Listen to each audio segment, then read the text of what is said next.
Quelques jours après l'annonce d'une suspension de certaines livraisons d'armes américaines à l'Ukraine, Donald Trump a finalement assuré que les États-Unis continueront de fournir Kiev.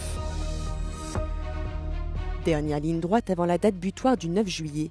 La Commission européenne espère obtenir un accord commercial avec Washington dans les temps impartis.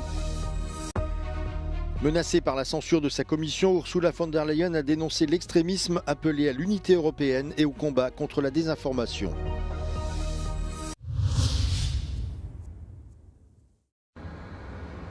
Un important incendie s'est déclaré ce mardi matin aux portes de Marseille, touchant la banlieue et le 16e arrondissement de la deuxième plus grande ville de France et ayant entraîné la fermeture complète de l'aéroport Marseille-Provence. Un véhicule en flammes en bordure de l'autoroute A55 est à l'origine du départ de feu. Les flammes, portées sous l'effet du fort Mistral dans la zone, se sont rapidement propagées et ont ravagé plus de 50 hectares.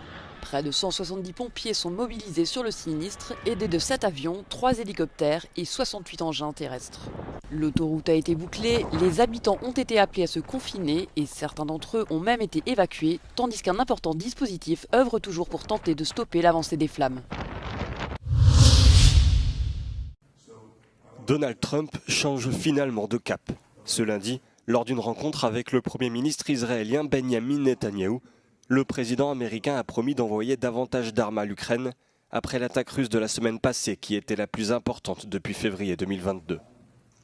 Cette décision intervient quelques jours seulement après que le Pentagone a interrompu des livraisons de certains missiles de défense aérienne à Kiev en raison d'inquiétudes liées à la diminution des stocks.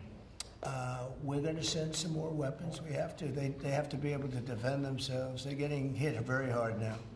They're getting hit very hard. We're going to have to send more weapons. Yeah, defensive weapons. Donald Trump avait échangé avec Vladimir Poutine, lui mettant alors la pression pour obtenir la fin des combats, mais s'était dit très mécontent de son homologue russe. Le président américain s'était également dit ouvert à un durcissement des sanctions contre Moscou. Donald Trump a également échangé avec Volodymyr Zelensky, qui a affirmé que les deux dirigeants s'étaient mis d'accord pour renforcer les défenses aériennes ukrainiennes.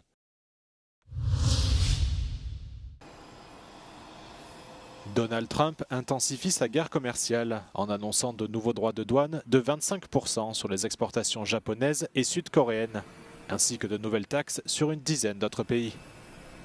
Sur son réseau Truth Social, le président américain a publié des lettres mettant en garde les dirigeants des pays concernés contre toute mesure de rétorsion, sous peine d'une nouvelle augmentation des droits de douane américains. La politique commerciale agressive de Donald Trump fait craindre un ralentissement de la croissance économique, voire une récession aux États-Unis et dans d'autres pays très dépendants de leurs exportations. Mais selon le président américain, ces droits de douane sont nécessaires pour relancer l'industrie américaine et financer son important plan budgétaire promulgué la semaine dernière. Donald Trump avait précédemment fixé l'entrée en vigueur des taxes au 9 juillet, mais il a décidé lundi de repousser cette date au 1er août. Le Premier ministre japonais Shigeru Ishiba a salué ce report, qui permettra à Tokyo et Washington de poursuivre les négociations commerciales. De son côté, le ministère sud-coréen du Commerce déclare vouloir parvenir à un accord avant l'entrée en vigueur des droits de douane de 25%.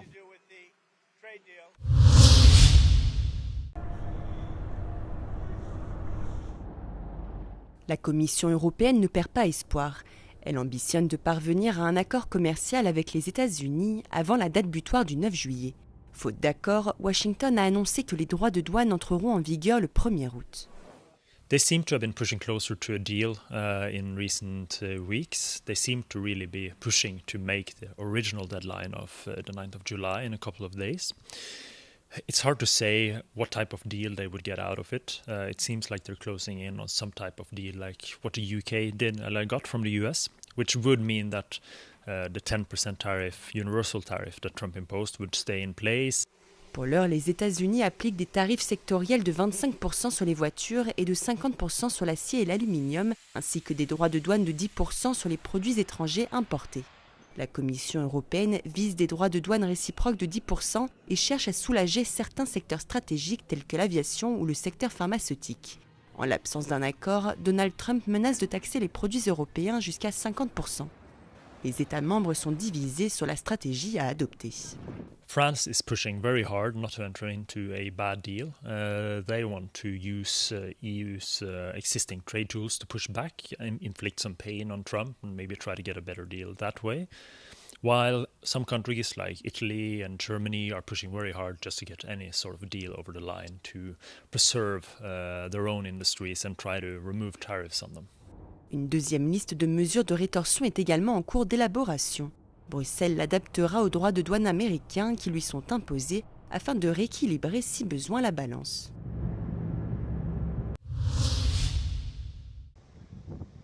Depuis plus d'un an, la Crète est confrontée à d'importants flux migratoires. Cette année, plus de 7300 personnes sont arrivées sur l'île grecque, principalement depuis la Libye.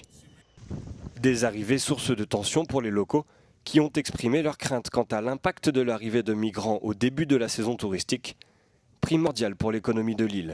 Κάθε μέρα και κάθε στιγμή που μιλάμε έχουμε καινούργιες. Σημαίνει ότι το πέλαγος είναι αφύλακτο, σημαίνει ότι δεν έχουμε κάνει την κεντρική πολιτική στο Τομπρούκ, γιατί μιλάμε για οργανωμένους διακινητές, δεν μιλάμε για απελπισμένους ανθρώπους που μπαίνουν σε μια βάρκα και βγαίνουν στο πέλαγος. Αφήστε δε που νομίζουν οι άνθρωποι με τους οποίους μιλήσαμε αυτές τις μέρες που ήρθαν ότι πάνε Ιταλία. À leur arrivée sur l'île, la plupart des migrants sont contraints de vivre dans des conditions inhumaines. Αυτό, ξέρετε, βγάζει ένα εκνευρισμό.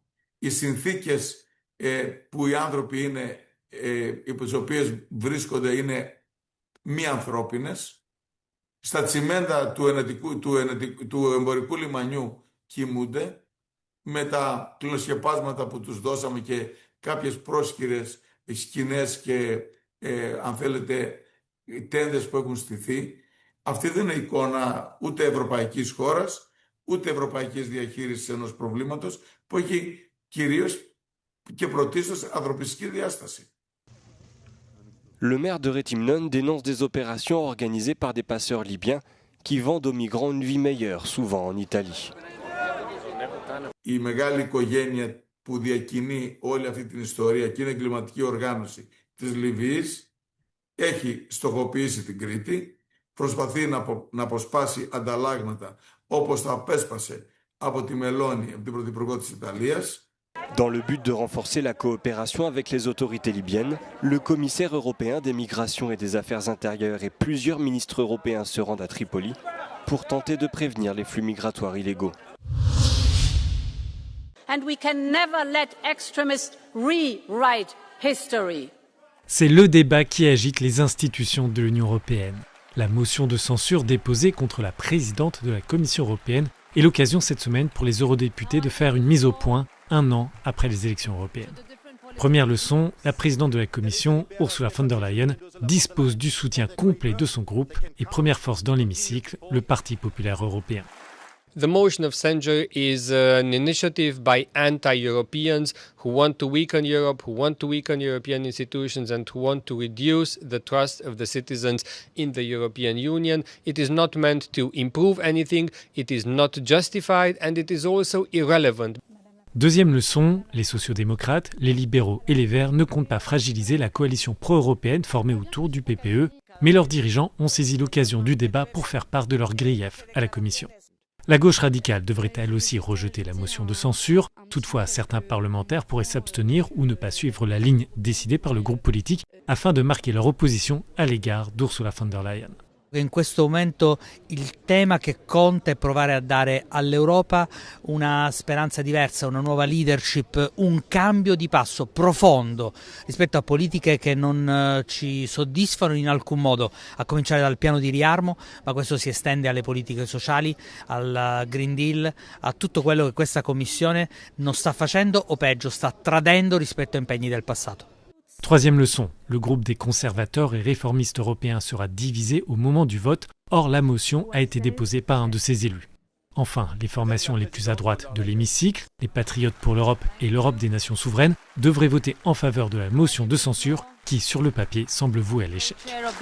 The vote on the motion of censure on Thursday will likely indicate the levels of discontent within the European Parliament towards the European Commission.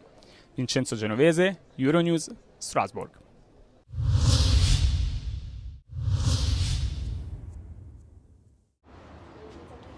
Euronews est parti à la rencontre du jeune réalisateur polonais Korek Bojanowski, dont le premier film Loss of Balance a été remarqué dans de nombreux festivals dans le monde. Ja opowiadam o grupie studentów, którzy przygotowują się do spektaklu dyplomowego, na ich drodze stoi nowy reżyser i zaczyna się gra między nimi.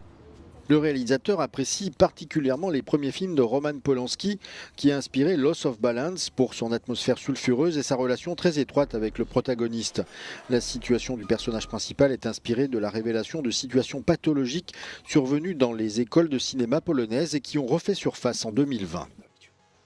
Ja chciałem ją na maksa zrozumieć, takie metody, które polegały na łamaniu studentów, czyli na zmuszaniu ich do przekraczania swoich granic, bo uznawało się, że po prostu, że sztuka tego wymaga. Korek Bojanowski nous explique son approche de l'histoire. Chciałem opowiedzieć film o wchodzeniu w dorosłość właśnie i o tym, ile musimy poświęcić siebie, żeby się realizować w tym, co kochamy. En 2024, les débuts du réalisateur ont été salués pour la première fois au Festival du film de Gdynia en Pologne. Et récemment, un événement très important dans le calendrier de l'équipe du film a été sa projection en clôture de la présidence polonaise de l'Union européenne. La première mondiale de Loss of Balance vient d'avoir lieu à Shanghai, où le film a été reconnu et remporté le prix du scénario. Ja chciałem robić filmy od dziecka. Po prostu pamiętam pierwsze doświadczenia kinowe i jakie to robiło na mnie wrażenie. Korek Bojanowski travaille déjà sur son prochain film et espère le tourner cette année. Jest to też film o wchodzeniu w dorosłość, ale jakby kolejny etap, bo mam poczucie, że Utrata jest o tym, o zawodzie na świecie, że się zawodzimy na świecie, bo mam jakąś wizję świata, a to jest jakby drugi etap tego wchodzenia w dorosłość, kiedy nie zawodzimy się na świecie, tylko na sobie. Korek vient de nous confier que son deuxième film sera une comédie noire.